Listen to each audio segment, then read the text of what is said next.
मुल्क की आजादी को 75 साल हो गए और 75 साल होने के मौके पर आजादी का अमृत उत्सव भी मनाया जा रहा है। देश में अमृतकाल भी मनाया जा रहा है। लेकिन देश की जो बहुसंख्यक आबादी है, चाहे वो शेड्यूल कास्ट के लोग हों, चाहे वो शेड्यूल ट्राइब के लोग हों, चाहे वो ओबीसी के लोग हों, या फिर अलग अलग प्रकार की माइनॉरिटी के लोग हों, चाहे वो मुसलमान हो, चाहे सिख हो, चाहे ईसाई हो, चाहे बौद्ध हो, ऐसे जो तमाम अलग अलग प्रकार की माइनॉरिटीज के लोग हैं, इन सभी लोगों से जब आप पूछो तो इन्हें आजादी के 75 साल में आजादी का एहसास नहीं हो रहा है। एक तरफ आजादी के 75 साल पूरे होने पर अमृतोत्सव मनाने वाले लोग हैं, दूसरी तरफ इस देश में शेड्यूल कास्ट के लोगों को कहीं मूंछ रखने की वजह से पीट दिया जाता है, कहीं घोड़ी पर चढ़ने की वजह से पीट दिया जाता है। कोई आदमी राष्ट्रपति जैसे बड़े ओहदे पर चला जाता है, फिर भी मंदिर की सीढ़ियों पर रोक दिया जाता है। कोई आदमी मुख्यमंत्री बन जाता है, लेकिन जब वो मुख्यमंत्री पद से हटता है तो उसका घर गंगा जल से धुलवाया जाता है, शुद्ध किया जाता है और ये एहसास दिलाया जाता है कि संविधान ने भले ही तुमको बराबर कर दिया है, लेकिन अभी भी हम तुमको वही मानते हैं जो हमारे पूर्वजों ने मनुस्मृति में लिख करके माना था, वही मानते हैं।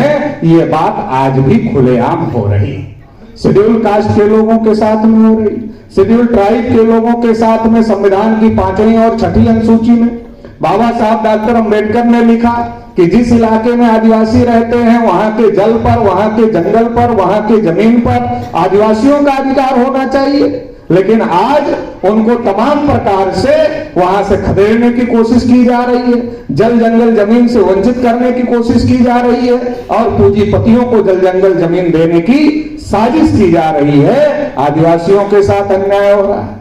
देश का एक बहुत बड़ा तबका ओबीसी है, जिसे पिछड़ा वर्ग आम बोलचाल की भाषा में कहा जाता है। मैं उसका राष्ट्रीय अध्यक्ष और राष्ट्रीय स्तर का संगठन चलाता हूं। आजादी के 77 साल में देश में जानवरों की गिनती हुई, कुत्तों की गिनती हुई और जो लोग ट्रेनों में मिलते हैं, ताली बजाकर पैसे मांगते हैं, उनको आप जो भी कहते हो उनकी भी गिनती हुई। मगर देश की जो सबसे बड़ी आबादी है, आधी से अधिक आबादी है, पिछड़े वर्ग की, उनकी गिनती तक नहीं हुई। तो एससी, एसटी, ओबीसी सभी के ऊपर अन्याय हो रहा है। और इसी के साथ साथ जो मुसलमान गुलाम भारत में 33% प्रशासन में थे, आज 1 से 1.5% पर लाकर खड़े हो गए। लेकिन क्या मुसलमानों को यह सोचने का वक्त दिया जा रहा है? मुसलमानों को कभी विदेशी प्रचारित किया जाता है, कभी आतंकवादी प्रचारित किया जाता है, कभी और कुछ प्रचारित किया जाता है। ये लगातार प्रचारित किया जा रहा है। मुसलमान के घर में किस चीज की बिरयानी पक रही है, ये दूसरे लोग तय करते हैं। तो बड़ा सवाल यह है कि देश में हो क्या रहा है? जब देश की बहुसंख्यक आबादी के साथ अन्याय अत्याचार हो रहा है तो देश में हो क्या रहा है? फिर जो लोग विकास की बात कर रहे हैं, बहुत सारी बात कर रहे हैं, जब बहुसंख्यक आबादी को अब अधिकार वंचित रखना चाहते हैं। शेड्यूल कास्ट का कोटा पूरा नहीं हुआ, शेड्यूल ट्राइब का कोटा पूरा नहीं हुआ, ओबीसी को कुछ नहीं मिला, तो सवाल है आप करना क्या चाहते हैं देश में? तो देश में अल्पसंख्यक लोग जो 3.5% ब्राह्मण लोग हैं, वो देश की सत्ता और व्यवस्था, एक ने कम्युनल के नाम पर संगठन बनाया, वो कहता है कि एक मुसलमान 14 बच्चे पैदा कर रहे हैं, देश पर मुसलमानों का कब्जा हो जाएगा, जाग जाओ, इकट्ठा हो जाओ, वो ये डर दिखा रहा है। और दूसरी तरफ दूसरा कहता है नहीं हम तो सेकुलर हैं।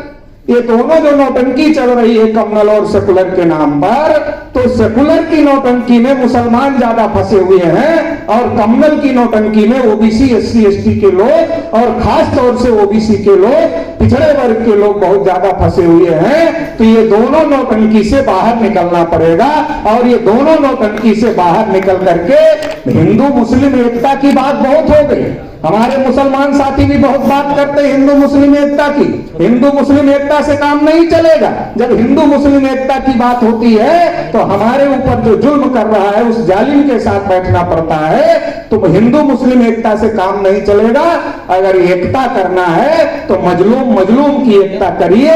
और मजलूम कौन है? हजारों साल से एससी, एसटी, ओबीसी को इस देश में मजलूम बनाया गया।